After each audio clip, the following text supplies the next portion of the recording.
hu hu hu hu hu Allahu apa ini? Ini apa ini? Ini kalau zaman Umar sudah diketuk semua kepalanya nih. Ngarang-ngarang gitu kan. Ngarang-ngarang gitu kan. Bagaimana hukumnya yang tidak jelas? Ya. Tidak ada hukumnya, tidak jelas. Hu apa maksudnya hu kan? Dalam bahasa Arab itu ada singkatan, tapi singkatan yang bisa dipahami. Ada singkatan banyak kok. Bismillahirrahmanirrahim disingkat jadi basmalah. Alhamdulillahirrabbilalamin disingkat jadi hamdalah. La hawla wa la quwwata illa billah disingkat jadi hawqalah. La ilaha illallah disingkat jadi tahlil. Ya. Ada singkatannya. Ketika Anda diminta membacakannya, singkatan dibaca utuhnya. Bapak Ibu sekalian, kita akan memulai acara kita supaya Allah turunkan rahmatnya. Mari kita sama-sama bacakan basmalah. Basmalah. Tidak.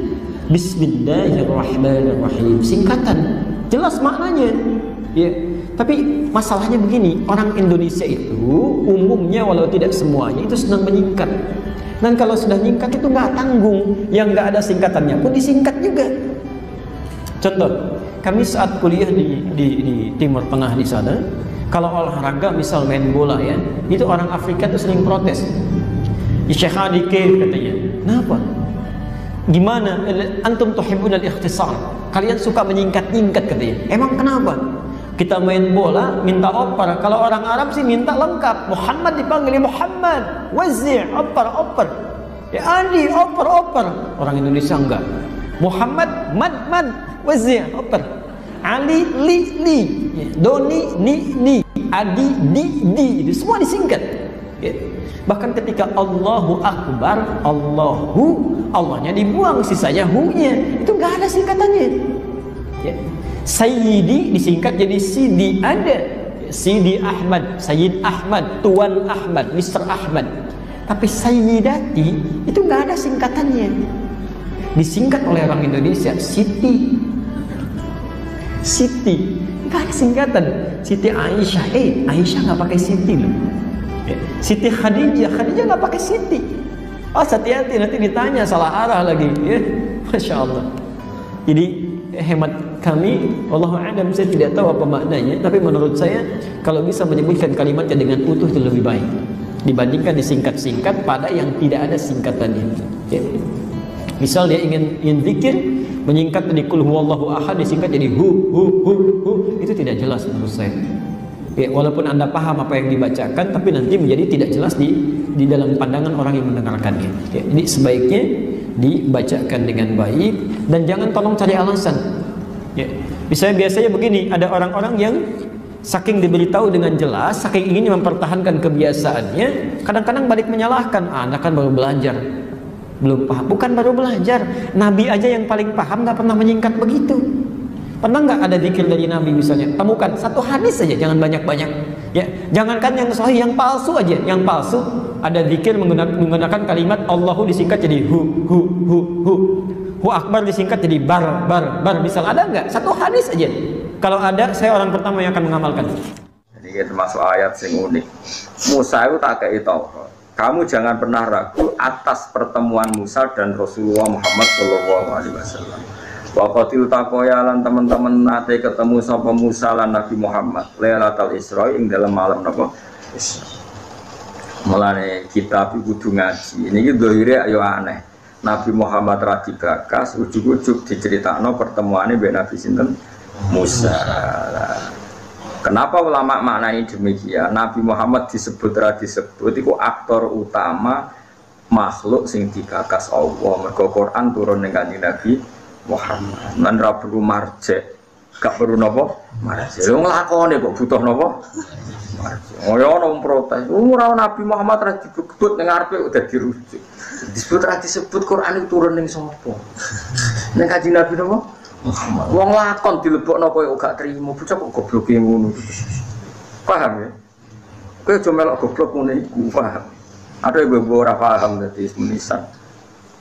Lah ya temriki agak ono tentang Nabi Muhammad, tapi ujug-ujug fala takun fi miryatim bil liqa'i wa qadil taqaya lailatal Isra. Maknane sinten? Nabi Musa nate ketemu Nabi Muhammad di malam napa?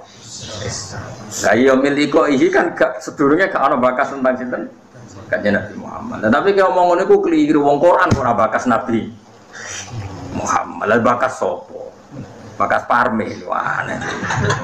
Mungkar waktu Quran itu turun ning sinten? Mulane domir khusus Allah mbek Kanjeng Nabi ora usah marjek. Mergo Quran iku ya lakone nek ora Allah ya Kanjeng Nabi. Aman delok wae kul huwallahu ahad saja gua rujuke ning ndi. Lho ning Allah. Lan di marjek ning arep ra. Bocah kok ngaji ra khatam. Nek Allah mbek Rasul ora butuh marjek. Ya wong ku roh-roh dhewe napa? Wong ad-domir fit domir ku ning ati. Ngono ora usah roro-roan pokoke. Jadi misalnya kowe kesemsem mbek cah wedok. Terus ujung-ujung muni dia itu ya maksudnya balik sing mbok semsemi ora usah rujuk. Wong ya ora karepe tentang cah iku. Muni dia iku mulane kabeh Allah ning gone wali-wali mau disebut hu. Mulane ana toreko satoria iku wiridane hu. Manane fa'lam annahu la ilaha illallah. Lahu iku dhamir sa'an rujuke ning Allah. Oleh muni ra Allah tapi hu. Lha disebut fausribat makna dhamiris sani wong sing wis parek pangeran iku wis atine campur be dhamir sa'an dhamir sing balik ning Allah Subhanahu wa taala. Nang lapangan nang hafu. Lha iku putune mursyid Thariqah Satoriyah ngono sing kanca kula akad. Wah niku protes bae. Padahal putu kandung. Bapak kula takut. Mbahku ape mati, orang menilai kok muni hafu maksudnya. Ya tak paham. Putu kok eleke ngono. Wah iku mbahmu kok ora bareng tak terang. Wah getun. Getun ngenyek bae maksudnya. Ya Allah. Kulo nu mboten derek Thariqah, tapi kulo nu pengagum Thariqah. Kulo nu nggih ngertos Qadiriyah, Naqsyabandiyah, macam-macam ngertos. Iki gadah kitab. Kulo kan mboten mantes dadi mursyid, kulo kan bakatan. Tapi kulo hormat sekali. Tapi di antara Thariqah Satoriyah ini wiridane jen hu. Niku maknane hu sangka dhamir sa'an ning ayat fa'lam annahu la ilaha illallah. Iku sing dimaksud kitab Imrid napa fa usyribat makna dhamir sa'an. Wong-wong apik iku dhamir sa'an wis menyatu dengan dirinya sehingga ora keweca muni Allah isane muni napa hu. Iku jenenge fa usyribat makna dhamir sa'an. Dadi dhamir iku dhamir sa'an itu dhamir al-mufassar bijumlatin badal. Tapi itu ora penting, pokoknya pentingnya itu angger Allah Rasul, apa-apa ora butuh marjek. Mergo Quran itu lakone ya Kanjeng Nabi. Mulane aja protes, milih kok iki piye dhamir kok ora ana marjeke. Ora usah ngono, ora marjek-marjek. Anu Quran itu lakone Kanjeng wong karek nampa kecangkeman. Senengane kok protes napa? Fi min liqai saking ketemune Nabi Musa ning Kanjeng Nabi Muhammad sallallahu alaihi wasallam. Wa qatil taqaya lan teman-teman wis tau ketemu sapa Musa lan Nabi Muhammad Lailatul Isra'i ing dalem bengine dina napa? Isra. Ya ora usah protes. Kan gak ono cerita Isra ning arep. Ora ono piye iki juz 21 surat Isra wis kliwat juz 15 ora ono. Nah itu ada analisis ulama. Sehingga analisis ulama itu mengatakan begini. Fama min amin illa wa yatakhayyalu fihi takhsisu. Saya ulang lagi ya. Fama min amin illa wa yatakhayyalu fihi takhsisu. Enggak ada lafadz am kecuali kebayang ada taksisnya, kebayang ada pengkhususan. Karena ya otomatis itu otomatis. Kayak tadi misalnya sampean tak bilangin siapa saja nggak boleh masuk rumah saya. Tentu itu ada koridor hukum baik yang difahami secara implisit maupun secara tatanan sosial bahwa itu tentu maksudnya itu orang lain. Jadi kalau gurunya, orang tuanya, anaknya, istrinya tidak akan masuk kaidah itu. Misalnya ya ayyuhalladzina amanu la tadkhulu buyutan nabiyyi illa yudana lakum. Wahai orang-orang yang beriman jangan masuk rumahnya Nabi kecuali dapat izin. Tentu ayat itu bukan untuk Sayyidah Aisyah, bukan untuk Hasan Husain, bukan untuk Sayyidina Ali, bukan untuk Sayyidah Fatimah, karena mereka orang-orang yang otomatis boleh keluar apa? Masuk. Makanya itu nggak gampang ya, menyimpulkan hukum dari Al-Quran nggak gampang. Misalnya gini, wa ahallallahu al-bai'a, Allah menghalalkan jual beli. Tentu nggak pernah kebayang termasuk di situ adalah jual beli narkoba, jual beli yang menipu, jual beli yang merugikan orang. Jual beli ini yang parah lagi ini, provokator ini. Jual beli wong wedok kan. Itu. Nah, nggak bisa kamu nerjemah gini, Allah menghalalkan jual beli apa saja. Karena apa saja ini bahaya untuk kasus-kasus yang diharamkan Allah Subhanahu wa ta'ala. Lah pengecualiannya gimana caranya? Pengecualian cara berpikir gini, yang dihalalkan Allah pasti yang baik. Berarti terjemahnya Allah menghalalkan jual beli yang baik. Nah, jadi makanya disebut di sini fama min amin illa wa yatakhayyalu fi takhsis. Tidak ada am kecuali prakteknya tetap ada takhsis, ada khusus. Misalnya gini, as-sholatu khairun maudu'un fa'aksir au akillah. Sholat itu selalu baik, maka silahkan kamu memperbanyak sholat atau pas-pasan, au akillah. Maksudnya sholat sunat. Tentu itu mengecualikan sholat setelah subuh sampai matahari terbit, dan setelah asar sampai matahari terbenam. Padahal itu juga sholat, tapi dikecualikan dari yang disyariatkan.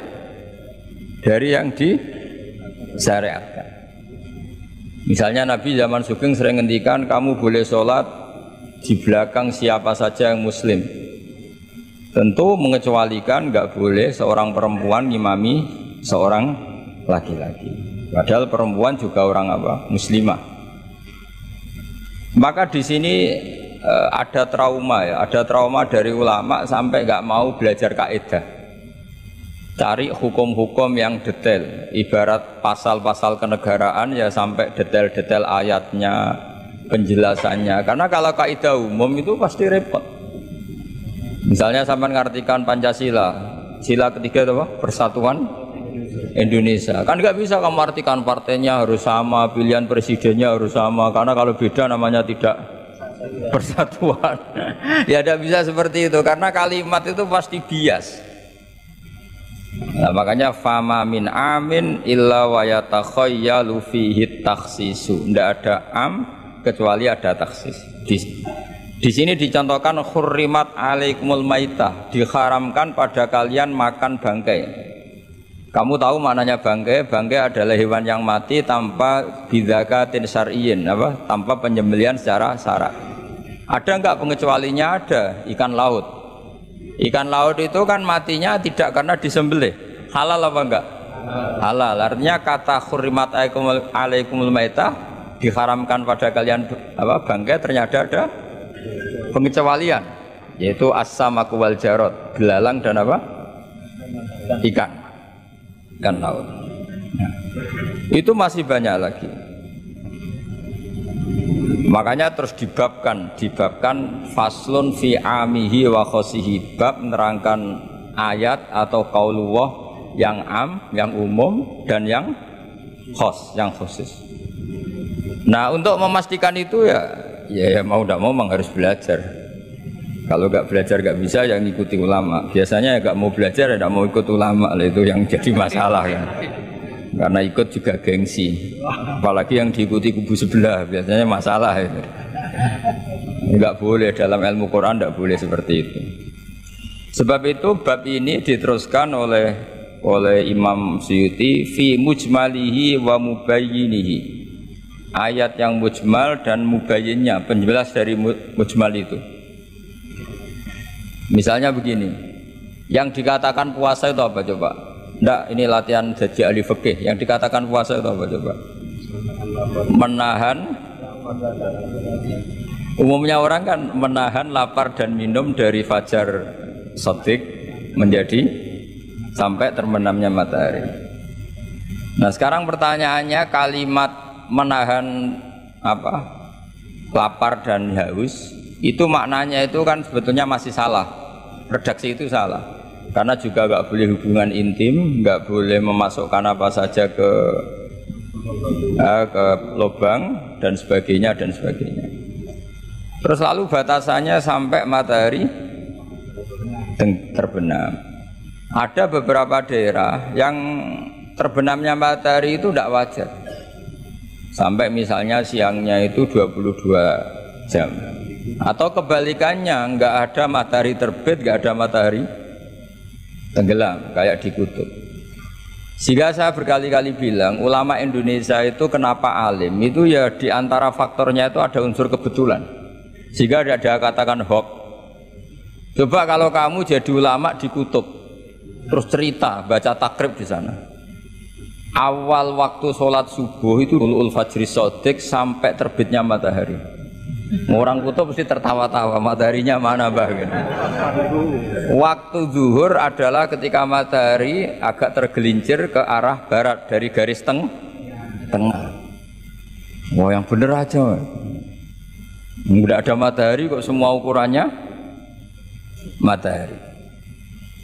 Sehingga dalam ilmu falak astronomi diterangkan daerah yang enggak diliwati khotul istiwa, kalau dalam bahasa Indonesia disebut katul istiwa, itu sebenarnya dari ilmu falak Arab, itu namanya khotul istiwa. Khotun itu garis, istiwa itu garis tengah. Khotul istiwa terus jadi bahasa Indonesia katul istiwa. Kayaknya tidak mungkin lah orang Indonesia pertama ahli falak, mesti yang ahli dulu itu orang Arab, karena ilmunya dari Arab. Jadi dari kulaan terus dijadikan bahasa sendiri apa? Katulistiwa. Seperti Taj Mahal itu sebenarnya dari bahasa Arab Mumtaz Mahal. Mumtaz itu spesial, mahal itu tempat. Terus bahasa Indonesia jadi apa? Taj Mahal. Itu kacau semua itu bahasa apa? Saya terangkan.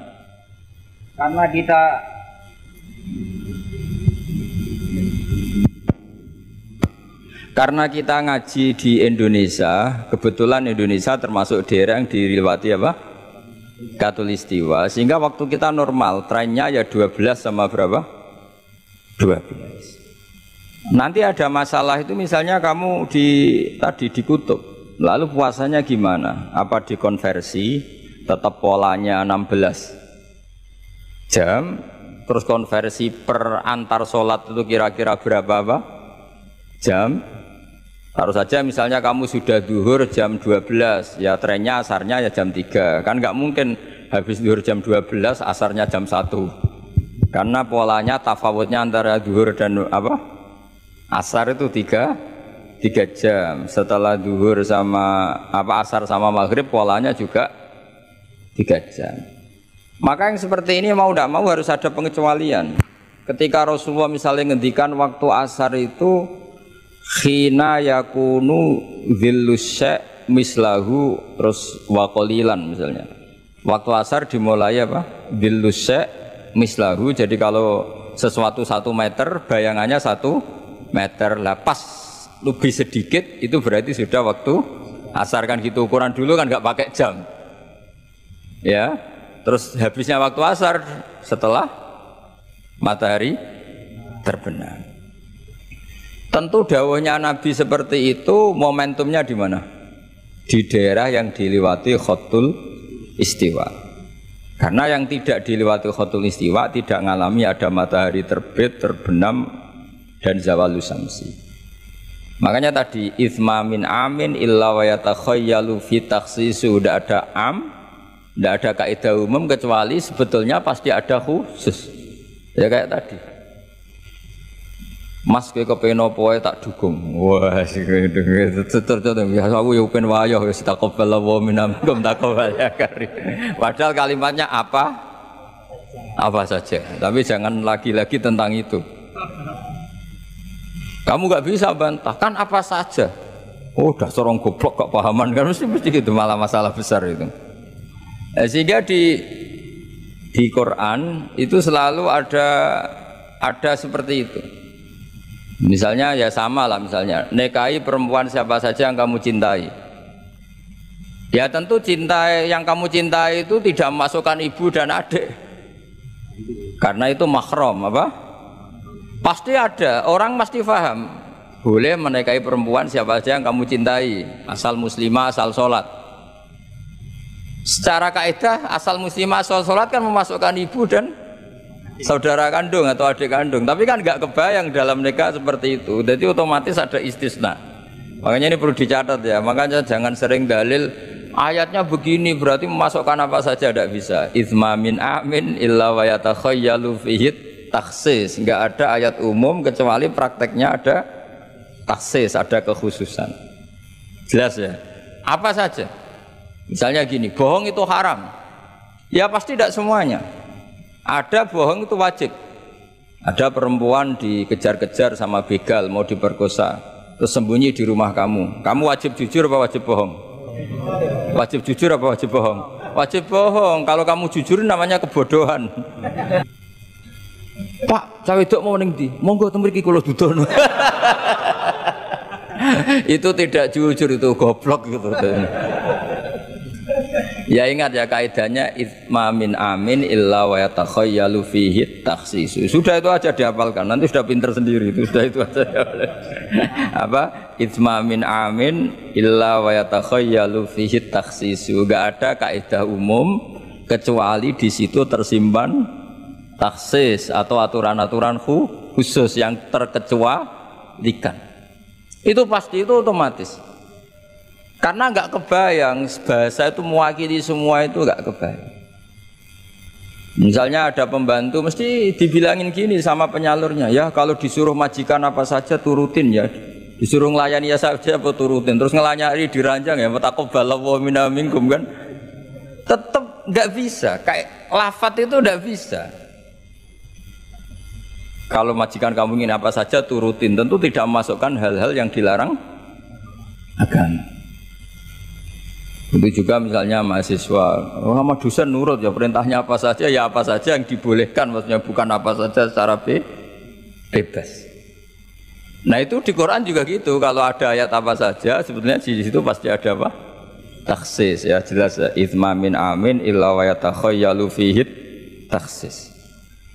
Sehingga susah sekali cari umum yang tetap maknanya umum. Sekarang misalnya pertanyaannya lagi, ini ada beberapa kaidah. Qad yaqa'ut tabyinu muttasilan nahwu minal fajr ba'da qawli al khaitul abyadu minal khaitil aswad. Ini lebih susah lagi. Lebih susahnya gini. Di Quran itu ada beberapa lafaz yang maknanya itu tidak semestinya. Saya ulang lagi, di Quran itu ada beberapa lafaz yang maknanya itu dari awal tidak semestinya. Nah tidak semestinya ini oleh ulama ahli sastra Arab, ahli balaghah kalau dalam bahasa Arab disebut tasbih. Apa? Tasbih. Jadi kalau orang Arab sebetulnya ya sama, orang Arab orang Indonesia sama dalam apa? Pemaparan sama. Kalau Zaid itu agak ganteng, agak yang gantengnya agak. Itu orang Arab bilang itu Zaidun kal qamar. Zaid itu ibarat rembulan. Tapi kalau ganteng sekali dan susah ditandingi, itu orang Arab akan bilang Zaidun qamarun. Zaid itu rembulan. Sehingga dalam kitab-kitab madaih, kitab-kitab yang memuji Nabi itu disebut anta samsun, anta badrun. Engkau ibarat matahari, engkau ibarat rembulan. Itu adat tasbihnya kata seperti dibuang. Apa kata seperti dibuang? Sama di Indonesia juga sama. Kalau orang ahli orasi ilmiah yang ketika orasi itu kendel sekali, apalagi zaman revolusi, ketika ada orasi yang menggelegar disebut singa podium. Tidak seperti singa tapi langsung dikatakan singa podium. Itu ada tasbih, namanya dalam bahasa Arab disebut apa? Tasbih. Nah problemnya ada beberapa ayat yang dari awal Allah menggunakan itu tidak untuk makna semestinya, tapi untuk apa? Tasbih. Tasbih itu ya tadi hanya menyerupakan, berhubung sesuatunya detail, adat tasbih, kata seperti itu dibuang. Misalnya gini, inna min azwajikum wa auladikum aduwwal lakum. Istri kamu, anak kamu itu musuh kamu. Oh, itu kan ngeri, masa anak sama istri dikatakan musuh. Nah, tentu itu ada proporsinya. Ketika anak istri kita tidak menopang kesalehan kita, tidak menopang ketaatan kita, maka perilakunya sebagaimana musuh. Tapi ketika mereka baik, Benar-benar baik kata Nabi, sebaik-baiknya pemberian dari Allah dan sebaik-baiknya mata uji 100 solihah, wanita yang solihah yang membantu kamu menjadi orang baik. Artinya apa? Ada proporsi perempuan digelari musuh, distatuskan musuh, ada proporsi di mana perempuan berstatus pembela atau penopang ketaatan. Ya sudah seperti itu. Nanti kalau baca Quran, baca hadis seperti itu. Di mana wanita dipuji maknanya kayak apa? Ketika dikritik maknanya kayak apa? Lelaki juga gitu sama. Sehingga banyak ulama yang merumuskan hubbul mal misalnya, mencintai harta. Itu hukumnya gimana? Ya kalau untuk kebaikan ya baik, kalau untuk keburukan ya buruk. Nah, makanya innama amwalukum wa auladukum fitnah, harta kamu, anak kamu itu ujian. Nah ini penting sekali dikenalin sehingga Quran itu tidak saling bertabrakan.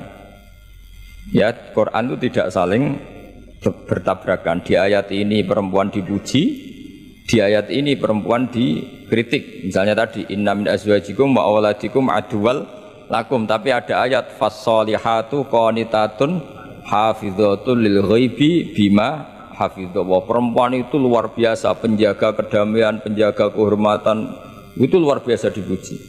Ya tentu dalam konteks yang layak dipuji. Kalau sedang dikritik ya dalam konteks yang layak dikritik. Artinya pujian ini bukan cek kosong tanpa pengecualian, dihujat atau dikritik juga tanpa cek kosong tanpa pengecualian. Lagi-lagi kaidahnya itsma min amin illa wa yatakhayyalu fihi takhsis. Tidak ada lafadz umum kecuali di situ terbayang ada kekhususan. Ya jelas ya. Jadi, nah kemudian kekhususan itu gimana? Kalau dalam ilmu fikih disebut menghilangkan masodak. Masodak itu pokoknya ini tak pakai bahasa asli ya, biar nanti habis ngaji itu keren. Ini pasti pakai bahasa asli yang di usul fikih. Masodak itu satu nama yang mencakup sesuai kriteria definitif lah kalau dalam bahasa inteleknya. Misalnya gini, ini coba pegangin. Ini yang dikatakan tangan ini sampai ini kan, ini semuanya tangan. Nah ini namanya mujmal. Kata Rasulullah misalnya kalau kamu wudu, basuhlah tangan kamu. Tapi secara sanad kita sampai Rasulullah basuh tangan itu sampai sini saja. Ya kan? Itu di bab wudu. Sampai siku saja, tapi sikunya terbasuh loh ya, jelas ya. Padahal ini juga tangan.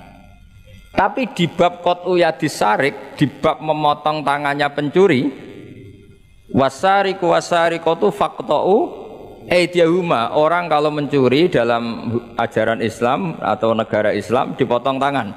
Segini apa hanya segini? Sampai gelang kaki apa mata ini namanya? Pergelangan apa sampai sini? Pergelangan. Padahal kalimatnya ya faqta'u aydiyahuma, maka potonglah tangannya. Tapi ternyata di bab potong tangannya pencuri di negara Islam hanya pergelangan, tapi di wudu sampai siku. Lalu kalau mau tanya ukurannya apa Gus? Ya itu ukurannya ngaji tadi. ya ukurannya ngaji memang nggak bisa dijelaskan. Kalau nggak paham jangan protes terus. Ya sudah seperti itu. Apalagi misalnya di Quran disebut jika kamu tahallul dari haji maupun umroh, muhallikina ru'usakum, itu lafadznya muhallikina ru'usakum, memotong kepala.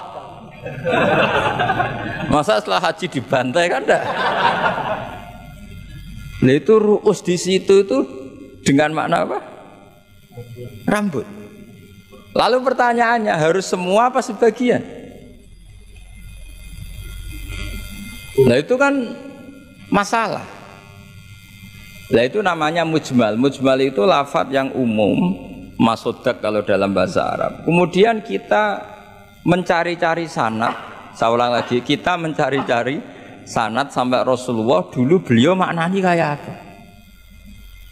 Akhirnya ternyata Rasulullah kalau tahallul ada yang gundul, lontos, didoakan sampai 3 kali, Allahumma marhamil muhallikin. Terus sahabat pada usul wal muqassirin ya Rasulullah, masyhur itu kan, Ya Allah, semoga orang yang cukur gundul engkau beri rahmat yang banyak. Sahabat yang enggak mau gundul usul wal muqassirin, juga yang cukur apa?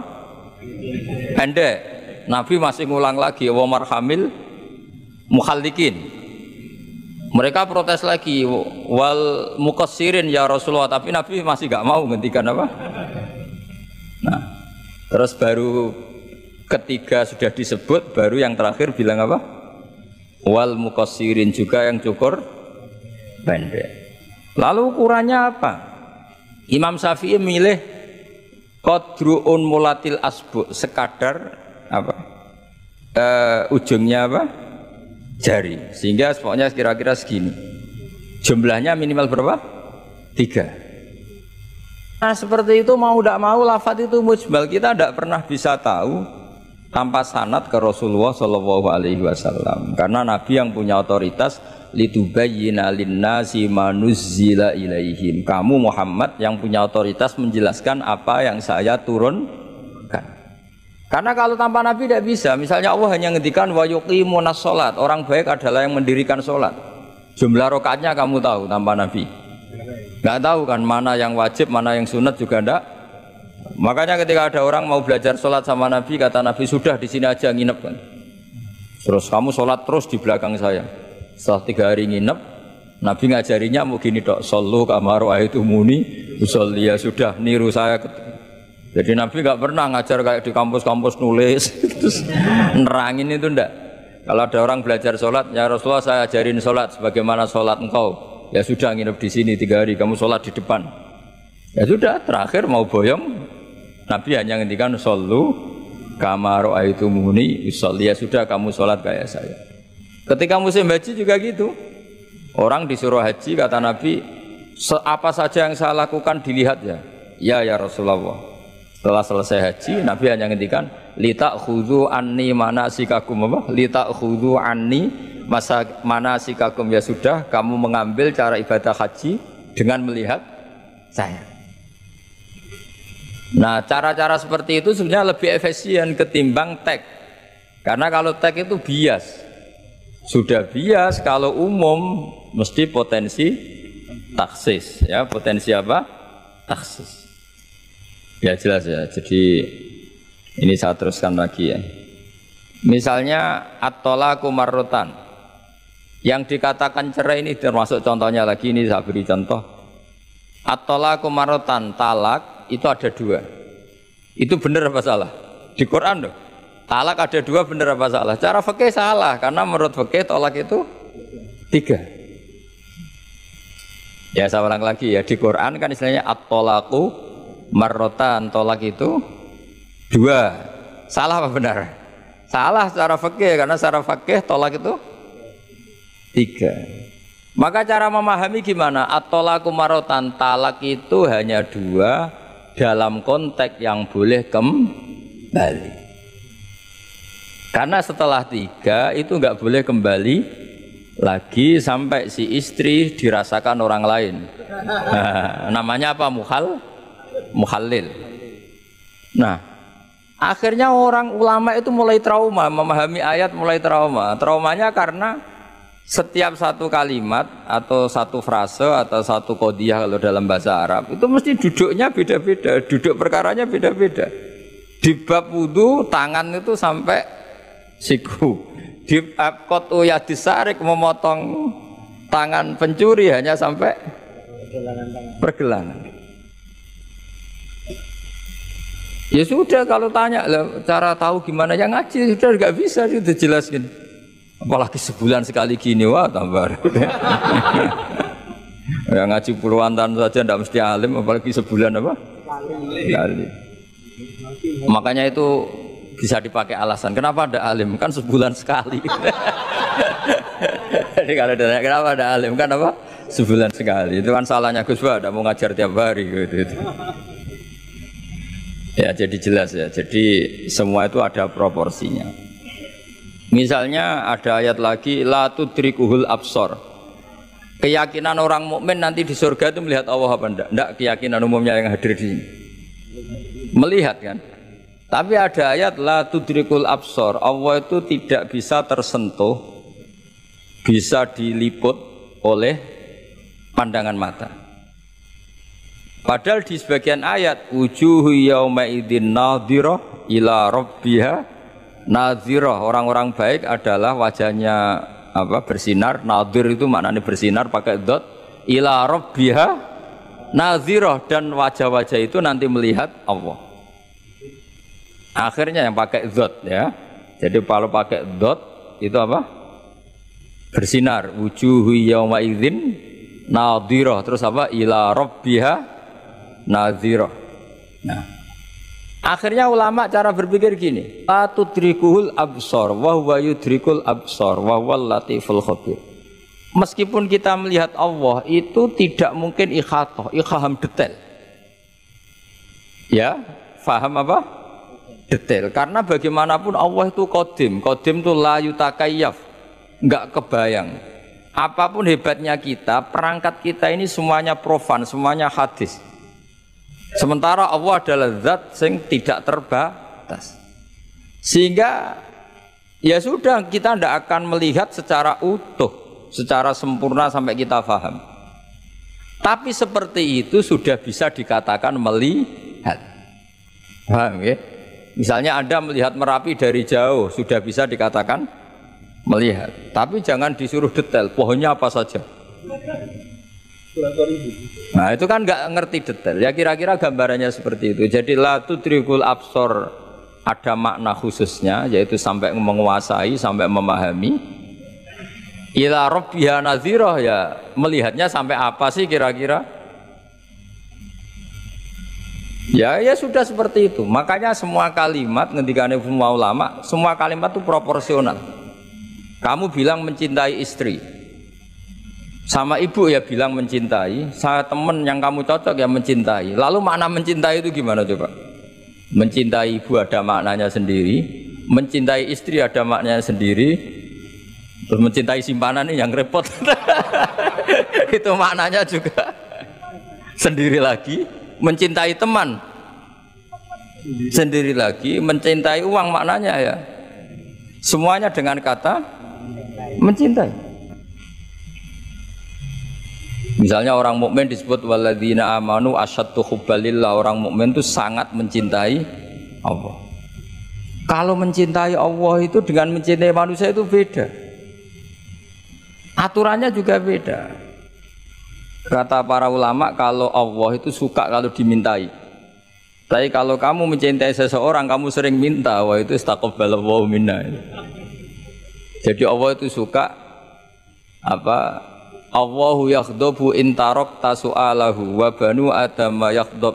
Jadi Allahu yaghdab in tarakta su'alahu. Allah justru tersinggung kalau orang yang mencintai dia kemudian tidak sering-sering minta. Tapi kalau Bani Adam semakin sering dimintain malah nafsu ya, malah tersinggung, malah capek. Jadi sama-sama kalimatnya juga mencintai. Nah bayangkan Quran itu seperti itu. Min awali hatta akhiri, lafaz ini semua proporsional. Apa? Semua itu proporsional. Sehingga cara maknani gimana ya tadi? Ada am, ada khos, ada mujmal, ada muqayyad. Makanya kita akan selalu berdebat, misalnya ya selalu, saya ulang lagi, selalu berdebat madhab kiblat itu sebetulnya harus persis apa enggak. Ya tadi saya seperti ngaji saya kemarin, kalau dalam konteks Indonesia asal kelihatan ke barat ya sudah keceluk madhab apa? Kiblat. Karena kalau detail, saya ulang lagi, kalau detail berarti semua masjid itu maksimal luasnya hanya 18 meter. Karena Ka'bah diameternya hanya 18 meter. Sekali yang di ujung sana, wah pasti melencengnya jauh itu. Jangan-jangan yang melenceng pas imamnya malah. Karena kalau Ka'bah 18 meter yang ujung sana, berarti imam yang di sini, oh bisa sampai Ethiopia. Iya kan? Nah, itu kalau harus detail juga Ka'bah orang sholat harus cekung. Nah kalau cekung bisa menuju ke satu titik. Tapi mana ada ajaran masjid apa? Cekung. Maka seperti itu dari awal Allah tidak menghentikan Ka'bah. Fawalli wajhaka syatrul masjidil haram. Satro itu nahwa. Ya sudah, yang penting kamu menghadap ke arah Masjid Haram, bukan ke Ainal Masjidil Haram yang detail. Jadi satro itu nahwa itu ya pokoknya ke sana. Nah itu yang dimaksud yuridu wa bikumul yusra wala yuridu bikumul usra. Agama ini gampang, kenapa dipersulit? Jangan kayak birokrat tertentu, kalau bisa sulit kenapa dipermudah? Karena banyak kepentingannya, apa? Ya terus saya teruskan lagi. Ini contoh-contoh. Ukhidlat lakum bahimatul an'ami illa ma yusla alaikum. Terus ada lagi wa aufu bi ahdi ufi bi ahdikum. Ini contoh-contoh yang disebut oleh walillahi 'alan nasi hijjul bait. Maksud beliau dengan contoh-contoh itu begini ya. Misalnya kulluman 'alaiha fan, semua ini kalau kiamat nanti rusak semua. Pertanyaannya gini, Gus, lalu panitia kiamatnya gimana? Misalnya Israfil yang masyhur jadi panitia kiamat itu kan Israfil kan sekarang sudah pegang apa? Trompet. Kalau trompet pertama malam itu gunjang terus trompetnya ceblok baru separuh itu kan terus gak jadi kiamat.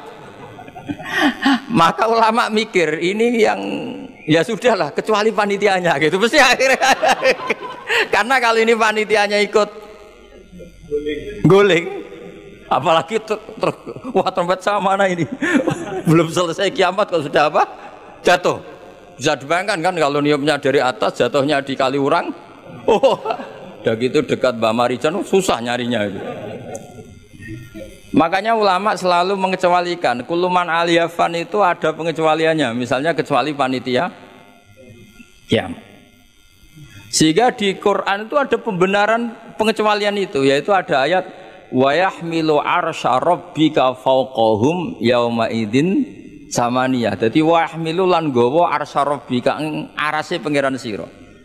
Fawqahum kang pangeran sak dhuwure para malaikat. Sapa samaniyatun malaikat walu. Jadi ketika kiamat dahsyat itu masih ada malaikat 8 yang masih happy-happy saja. Masih santai saja. Karena dia panitia. Ini kalau sampai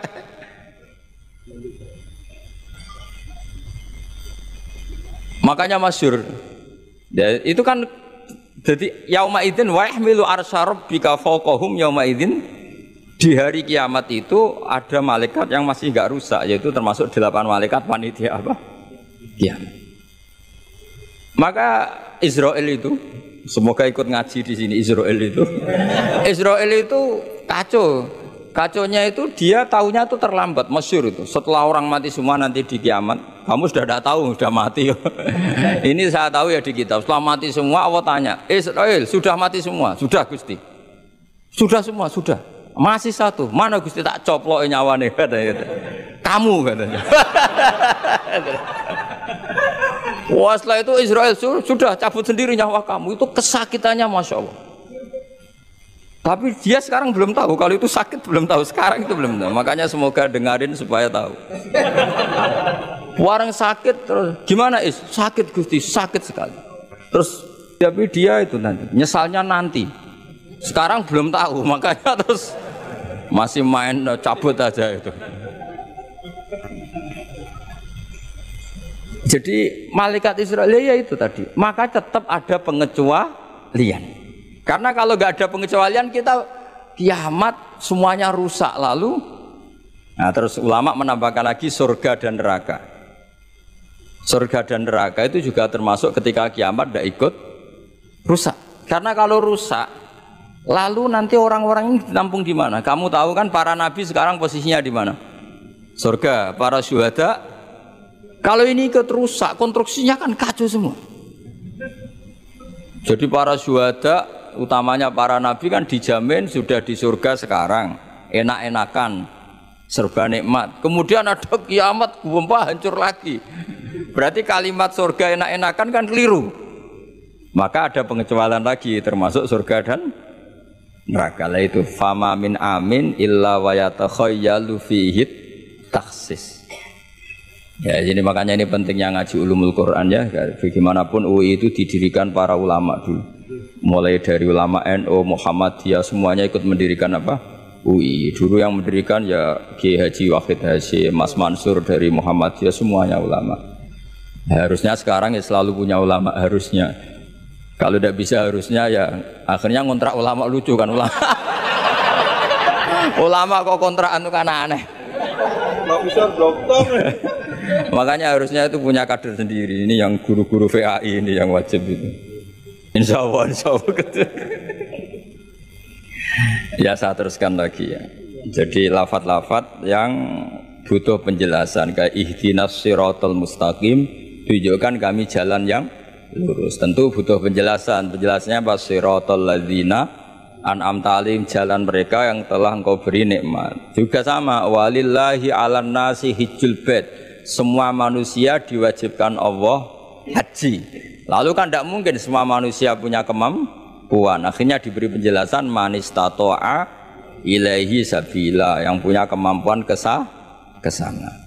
Jadi itu menunjukkan dari sekian kalimat itu, kata Imam Suyuti, pentingnya mengkaji. Kalau mengkaji am, harus sekaligus mengkaji mukhassisnya yang menentukan kalimat itu. Kalau ngaji mujmal, lafadz yang bias, langsung mengkaji mubayyinnya, penjelasannya kayak apa. Ibarat pasal-pasal di KUHP lah.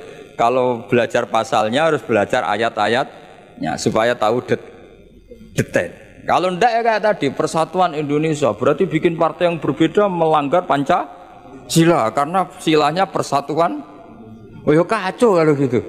Nah kira-kira seperti itu lah lafadz am, kalau difahami liar ya kira-kira kayak seperti itu. Makanya saya berharap jangan mudah menvonis karena tidak segampang itu.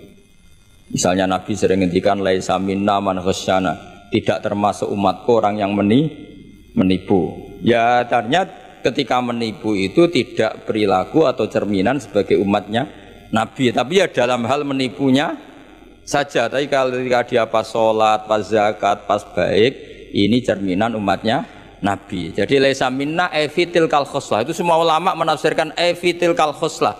Dalam hal itu dia tidak cerminan umatnya Nabi. Tapi di hal-hal yang lain cerminan umatnya Nabi.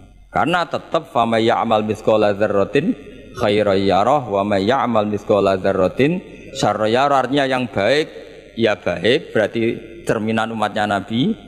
Misalnya kayak orang tukang nipu, tapi ternyata ya tukang sholat, tukang zakat, tukang puasa, ya sudah pas tukang baik cerminan umatnya Nabi, pas tukang buruk ya cerminan temannya setan lah kira-kira gitu. Tapi jangan langsung, wah sudah ini setan tok, ya keliru kamu, dia kan punya sisi baik.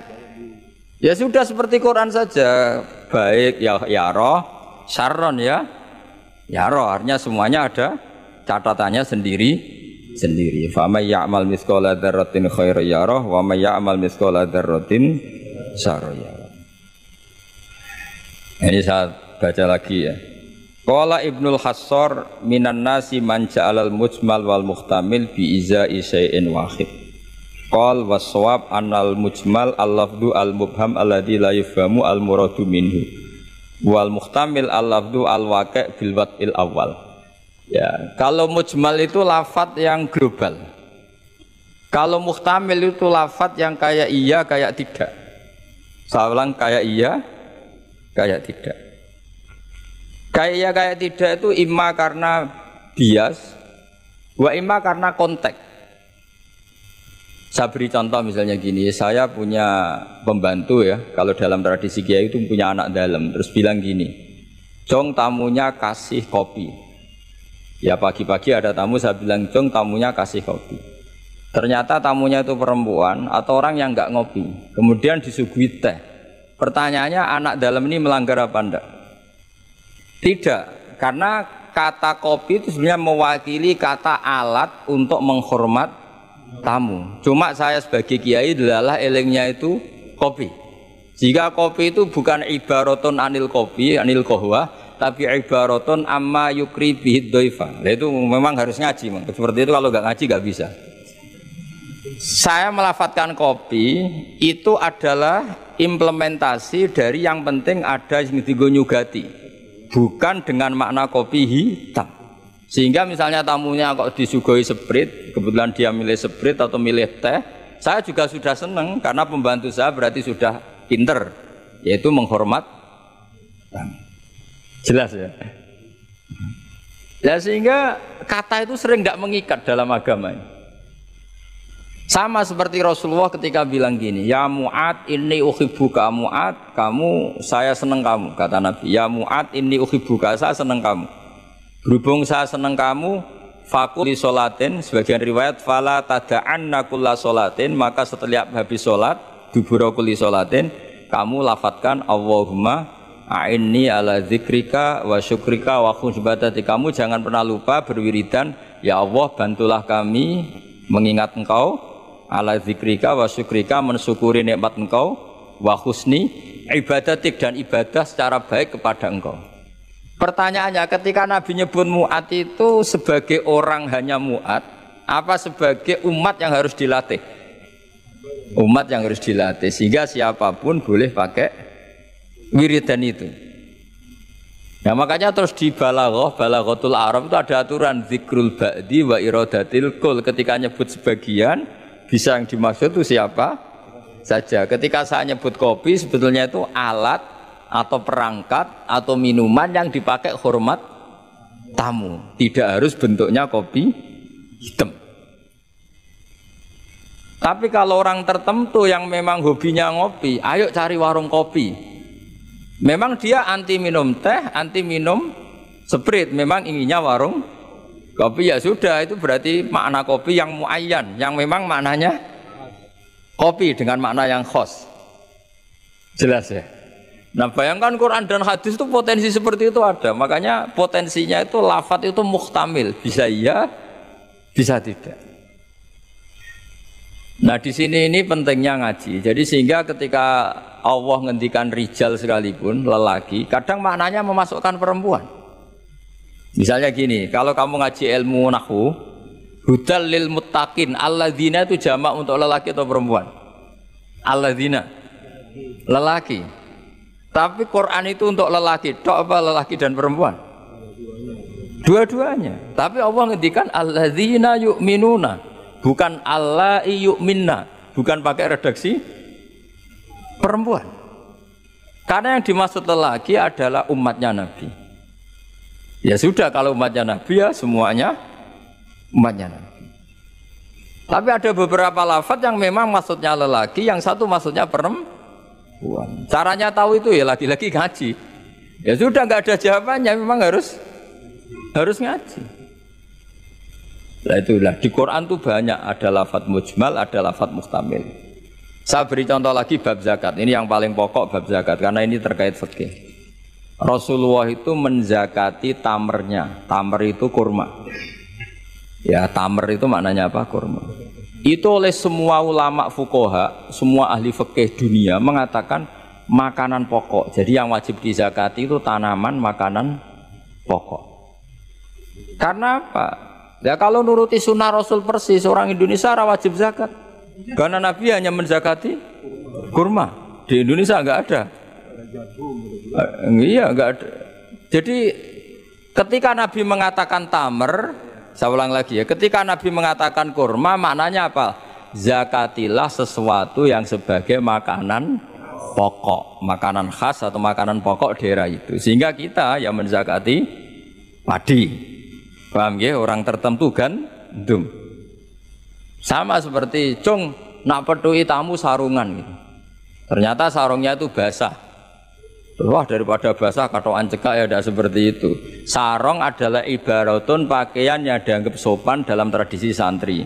Ketika sarungnya basah, penggantinya juga celana, jangan celana pendek. Karena kalau celana pendek tidak mewakili kesopanan. Jadi kalimat itu bisa diganti, cung nemuin tamu dengan kesopanan. Di antara gambarannya pakai sarung, maka sarung bisa diganti celana. Tapi nggak bisa diganti celana pendek, karena itu nggak cerminan sopan. Sama, cung tamu saya kasih kopi, tentu bisa diganti teh, diganti sprit. Paham ya? Tapi nggak bisa diganti toa, paham ya? Karena itu nggak cerminan, jenisnya terlalu jauh, apa? Jenisnya apa? Terlalu jauh. Ya, jadi ini jelas ya. Jadi kalimat-kalimat itu potensinya mujmal, potensinya itu muhtamil atau muhtamal. Wal farqu bainahuma annal musmal yadullu ala umurin ma'rufah wal lafdhu mustarakun mutaraddidun bainahuma wal mubham la yadullu ala amrin ma'rufin ma'al qat'i bi anna syari' lam yufawwid li ahadin bainal musal bi khilafil muhtamil atau muhtamal. Jadi ya seperti itu semua. Saya contohkan yang gampang itu yang fikih saja ya. Misalnya orang disuruh sholat, sudahlah kamu sholat saja.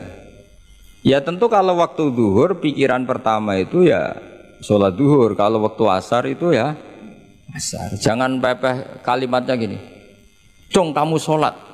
Waktu zuhur sholat apa saja, qobliyah masjid atau tahiyat masjid. Yang penting kan sudah sholat. Jadi semua kalimat itu pasti proporsional. Ya semua kalimat itu pasti apa? Proporsional. Jika pertanyaannya secara fikih, kalau kita harus madhep kiblat dan sholat harus bergantung matahari, maksudnya Nabi ya tentu daerah-daerah yang ada mataharinya. Maka kalau yang nggak ada mataharinya, ada ketentuan lain yang nanti ikut menginduk yang ada apa mataharinya. Karena setiap hukum pasti ada muqtadul halnya, ada proporsinya. Makanya kata ulama fikih itu misalnya begini lagi, tak contohkan yang fikih aja yang gampang karena itu keseharian kita. Sholat itu batal dengan makan. Kalau kamu sholat makan batal enggak? Batal. Itu satu upo sudah batal enggak? Sudah kan? Itu bahasanya sholat batal bil akli dengan makan. Sekarang kalimatnya tak ganti. Cung hormatilah tamu dengan ngasih makan. Satu upo cukup apa satu pir? Sama-sama kalimatnya makan. Mustake isa upo sing penting mangan. Tapi misalnya di bab sholat kok kamu babkan kayak menerima tamu ya kacau. Sholat itu batal dengan makan. Oh nak sak upo orang mangan. Seringe mangan ya sak piring. Jadi di bab sholat batalnya makan itu cukup sak upo. Tapi di bab hormat tamu minimal sabir. Kalimatnya sama-sama makan. Sama seperti yang saya ceritakan tadi, di bab wudu tangan itu sampai siku. Di bab qatu yadis sarik hanya pergelangan. Padahal ayatnya ya tangan faktou aydiyahuma. Padahal pergelangan bahasa Arabnya itu ku apa? Al-ku. Itu bab-bab yang oleh ulama disebut nanti kalau kamu ngaji Quran kamu harus hati-hati karena ada lafadz mujmal, ada lafadz muhtamal, ada am, ada khas. Dan semuanya itu oleh ulama harus dipelajari. Karena kalau nggak dipelajari, nanti itu ada beberapa hal yang paradok. Paradok itu tadodi. Misalnya begini, saya beri contoh tadi. Nabi itu berkali-kali ngendikan abghadul halal ilallah at-tolak. Sesuatu halal yang paling dibenci Allah itu tolak, cerai. Oke. Tapi ada masalah pada umatnya. Yaitu umatnya itu nikah itu bisa iya bisa tidak. Karena ya perilakunya umat itu kan nggak jelas. Kalau dalam guyonan kiai ya kadang umat Islam, kadang Islam yang kumat. Jadi potensinya ya dua itu, kadang umat Islam, kadang Islam yang kumat. Jadi ya potensinya itu. Sehingga dalam tradisi ulama kalau akad nikah itu fair secara ilmu. Ya saya ulang lagi, nikah dalam tradisi ulama itu unik. Sebetulnya itu enggak simpatik, tapi harus kita dengar. Sangat-sangat enggak simpatik. Kalau kamu dinikahkan kiai itu biasanya gimana? Uzawi juga alama amarakawahu bihi min imsakim bima'ruf au tasrihim. Itu kalau diterjemah itu maknanya itu kacau. Kamu saya kawinkan dengan satu perjanjian, kalau sebaiknya terus ya terus, kalau sebaiknya cerai ya cerai. Itu barokahnya orang tidak tahu bahasa Arab itu ya amin amin.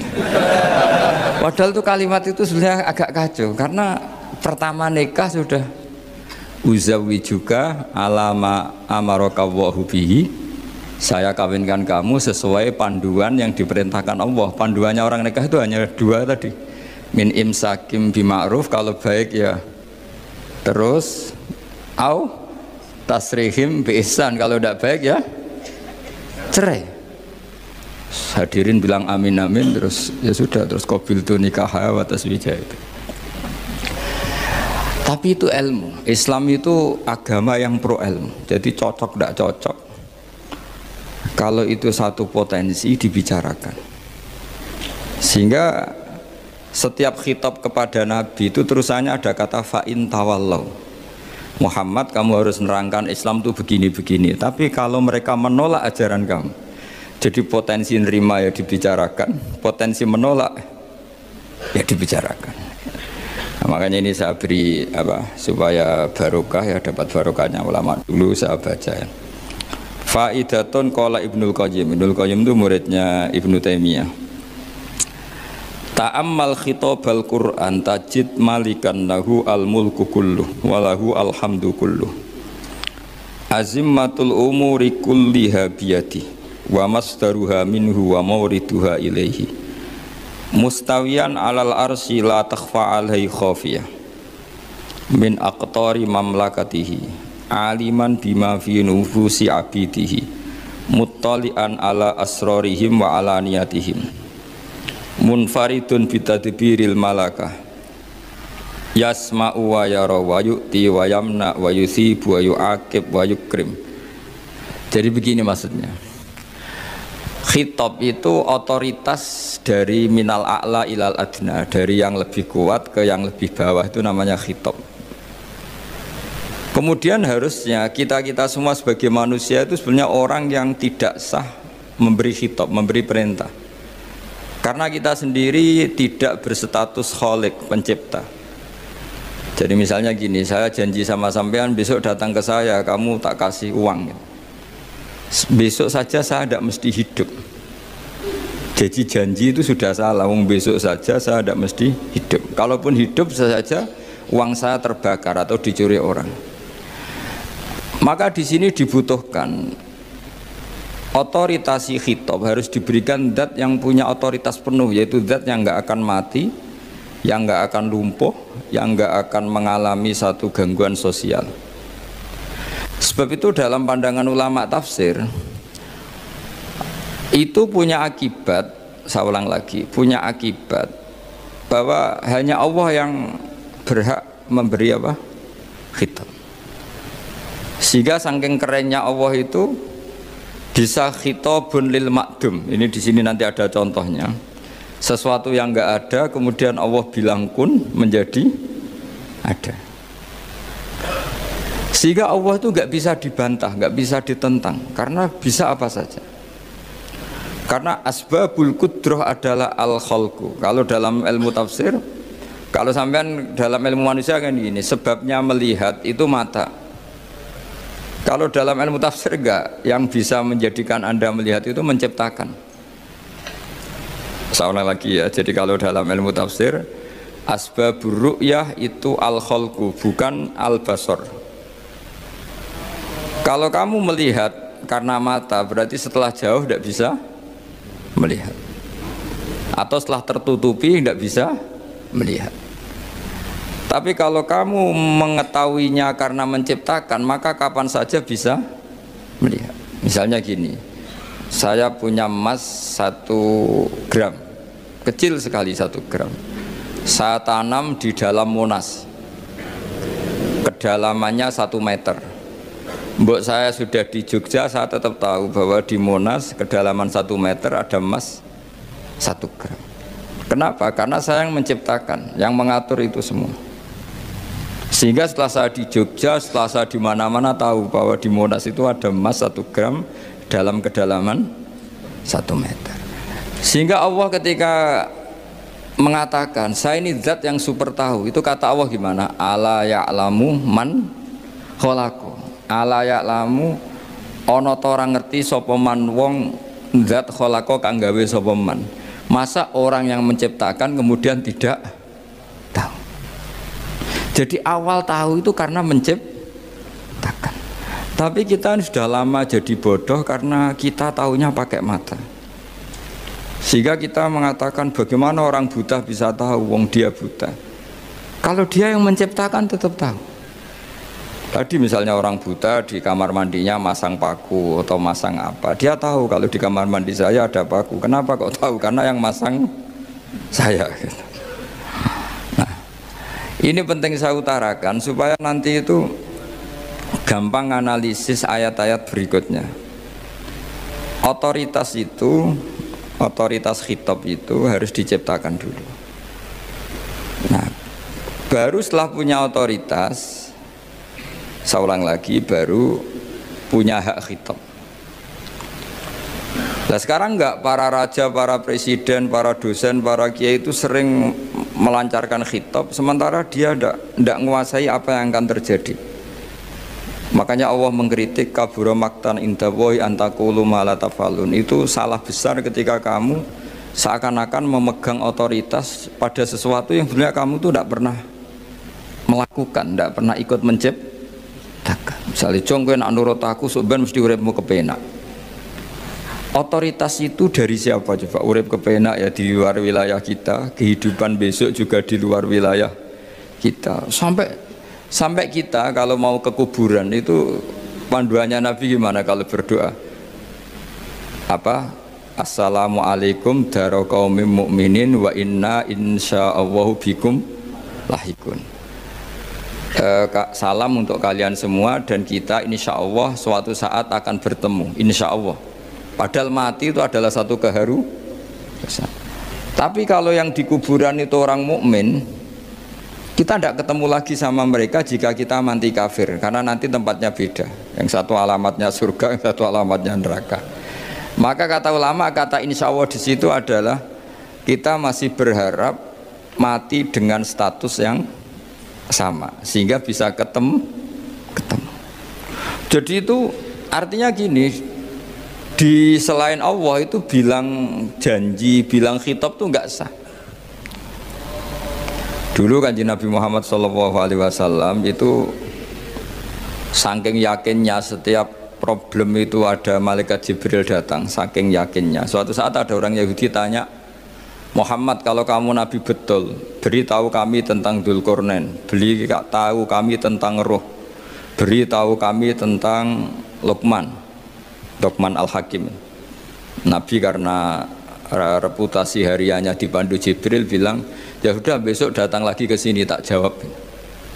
Ternyata Jibril nggak datang, padahal semua ditunggu lama nggak datang sampai ratusan. Padahal yang tanya orang Yahudi yang sukanya bully Nabi, lama gak datang, lama-lama protes, Jibril ini gimana, saya dalam keadaan tertekan malah tidak datang. Datang Jibril dengan tanda kutip nyalahkan, yaitu ada ayat wala taqulanna li syai'in inni fa'ilun dzalika ghadan illa ayyasha. Jangan katakan besok bisa melakukan sesuatu tanpa mensandarkan itu semua kepada kekuasaannya Allah Subhanahu wa ta'ala. Akhirnya semenjak itu Nabi mensyariatkan kalau kamu janji harus mengatakan insya Allah.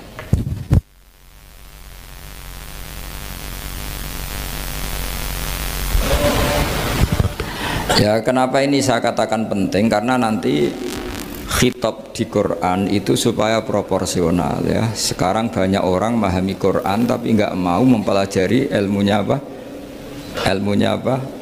Quran. Termasuk ilmunya Quran tadi ya, ada 3 ingat ya.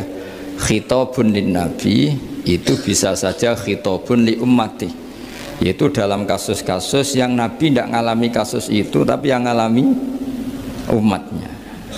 Nah kenapa khitabnya tetap kepada Nabi? Karena yang bisa komunikasi dengan Allah itu hanya Nabi. Makanya bisa dilihat di ya ayyuhan nabiyyu itu mufrad mudzakkar.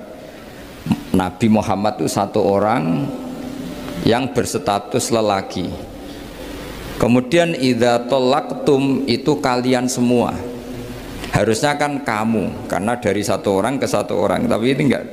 Wahai Nabi, jika kalian umatmu gitu. Jadi karena yang alami tolak itu umatnya.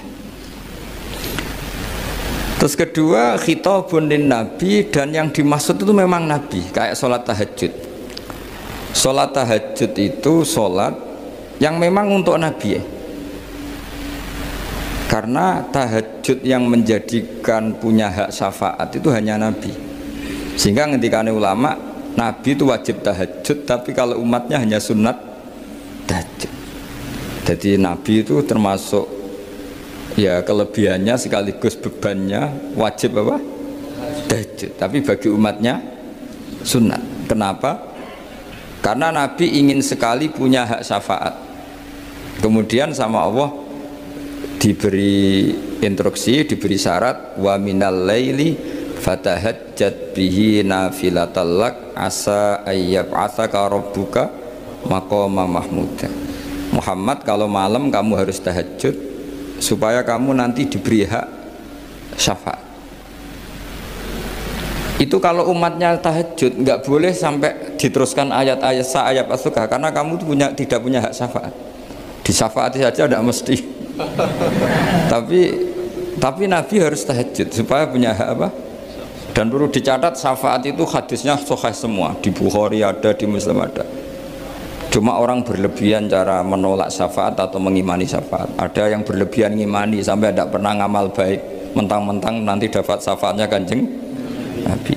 Ada yang nggak percaya syafaat, itu ya kebablasan juga, padahal itu ada di hadis sahih semua cerita syafaat. Itu khitabun Nabi, dan yang dimaksud memang Nabi, sehingga umatnya tidak wajib tahajud tapi Nabi wajib tahajud. Terus ketiga, khitabun lin Nabi sekaligus khitabun li ummati. Itu yang dimaksud di hadis Arba'in Nawawiyah, wa inna wa ta'ala amaral mursalin bima amaral bil mu'minin, atau dibalik amaral mu'minin bima amaral bil mursalin, dibolak-balik sama. Yaitu para nabi ya dikhitabi memakan sesuatu yang thayyibat, para orang mukmin juga kena khitab memakan sesuatu yang apa? Thayyibat. Ini sama. Jadi ya ini ada tiga berarti ya, khitabun lin nabi, tapi yang dimaksud umatnya, khitabun lin nabi yang dimaksud adalah nabi saja. Terus ketiga, khitabun lin nabi yang dimaksud plus umatnya.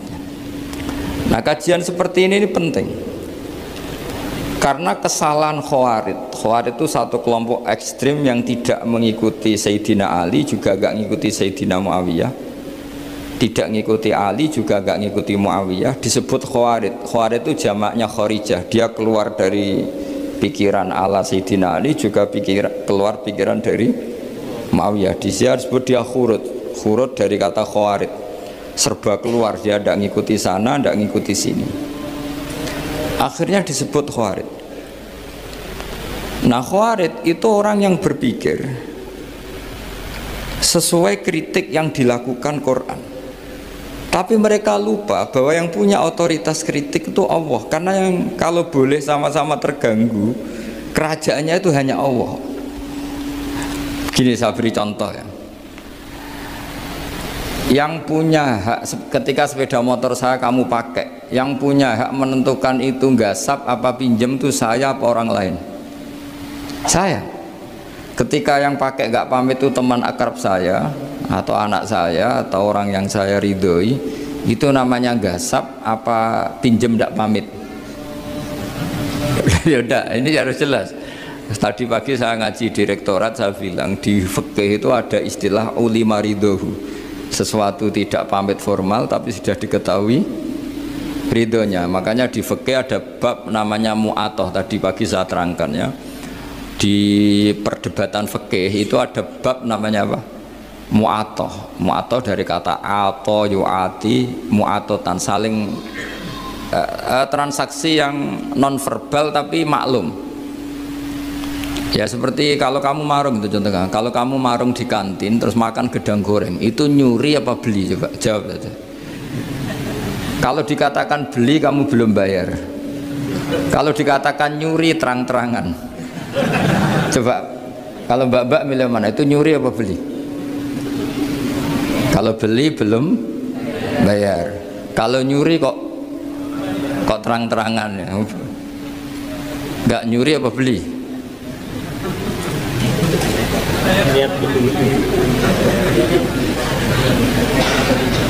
Jadi ada gedang goreng di warung, kamu datang langsung makan, ada kerupuk dimakan, ada telur asin dimakan, itu nyuri apa beli?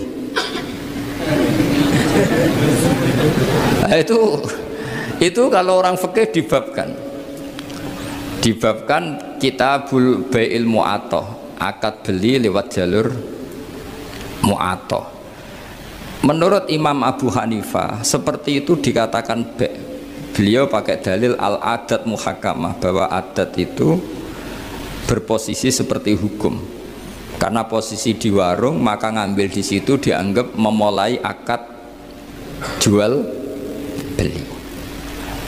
Tapi karena ini sesuatu yang potensi masalah, Imam Syafi'i mengatakan itu enggak baik, enggak sah. Karena nanti kalau asumsi kamu gedang goreng itu 1.000, ternyata diregani 5.000 kan mangkel. Nah itu resikonya di situ, ya kan? Tapi kalau misalnya itu dikatakan, makanya Imam Syafi'i mengatakan itu profesional. Itu namanya ghormu. Ketika Anda bayar 5.000, itu namanya tebusan kesalahan. Jadi Imam Syafi'i melihat itu tidak jual beli, tapi tebusan kesalahan. Sehingga kalau saya jadi hakim, misalnya pembeli bilang asumsi saya 1.000 Gus, terus kata baek, kata penjual, enggak Gus itu tak jual 5.000, saya harus memenangkan baek. Memenangkan siapa? Penjual. Karena penjual adalah pemilik gedang goreng itu, dan posisi yang makan adalah perusak barang orang lain. Gitu. Sehingga dimenangkan penjual. Ya, dimenangkan penjual. Kenapa dimenangkan? Karena cara berpikir fikih, karena dia yang punya otoritas itu, punya otoritas kepemilikan. Itu dalam fikih madzhab apa? Syafi'i. Nah, itu penting dalam analogi surga dan neraka. Orang Khawarij itu kalau ada orang dosa, itu dikatakan sudah tidak Islam lagi, dia sudah keluar dari Islam. Orang dosa itu wajib disiksa oleh Allah. Mereka bilangnya ya wajib. Dalam kelompok Islam itu ada kelompok namanya Khawarij, orang yang sangat ekstrim dalam berpikir. Dia mengkafirkan orang yang melakukan dosa apa? Besar, dihukumi kafir. Tapi pendapat ahli sunnah ndak, orang dosa besar ya dosa saja, tapi tidak usah dihukumi kafir. Kenapa? Cara berpikir ahli sunnah, surga neraka itu milik Allah.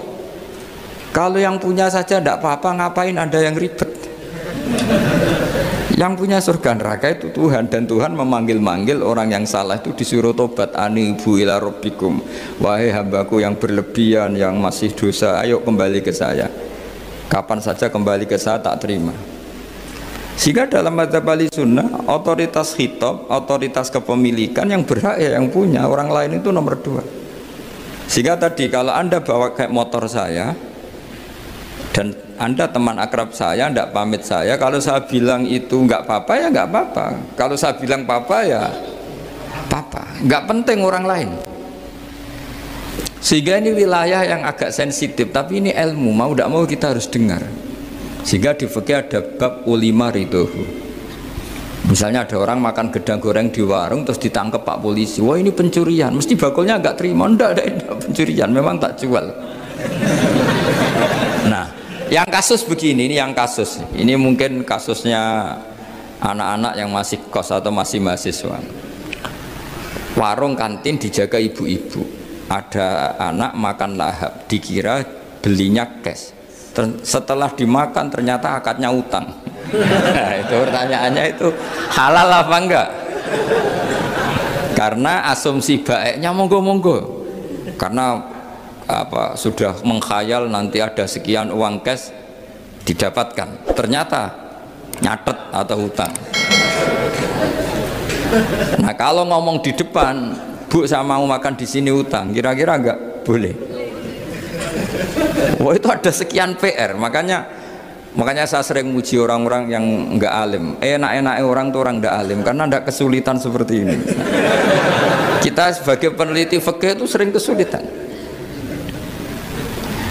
Nah sama Anda misalnya naik Grab atau naik taksi atau apa, ketika Anda naik itu posisinya gasap apa pinjem, dikatakan akad sewa belum bayar, dikatakan pinjem nanti harus bayar. Jadi ada sekian masail fikih yang jadi perdebatan. Nah, apapun itu nanti kata finalnya itu dia yang punya, yaitu supir taksinya atau baeknya, penjaga warung tadi. Nah, sehingga hukum itu bagi orang lain sudah tidak sah kecuali bagi yang punya. Nah, di sini ini kelihatan benarnya mazhab ahli sunnah wal jamaah. Ahli sunnah mengatakan apapun salahnya seseorang setelah dia beragama Islam itu wilayahnya Allah. Kita tidak bisa berbuat apa-apa. Makanya ada ayat laisalaka minal amri syai'un aw yatuba alaihim aw yu'adzibah. Muhammad, meskipun kamu kekasih saya, kamu tidak punya otoritas menentukan si A dimaafkan, si A disiksa. Otoritas itu hanya bagi saya, kata Allah.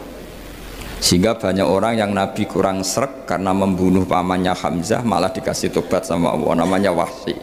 Wahsy itu orang yang Nabi gak suka karena pernah membunuh Sayyid Hamzah di perang Uhud, tapi sama Allah marah dikasih tobat. Sa'labah yang sering ibadah di masjid, sering iktikaf, saking seringnya ibadah itu sampai digelari hamamatul masjid, merpatinya masjid. Tapi na'udzubillah beliau malah berakhir dengan su'ul hati. Kita tidak pernah tahu. Kenapa begitu? Karena begini.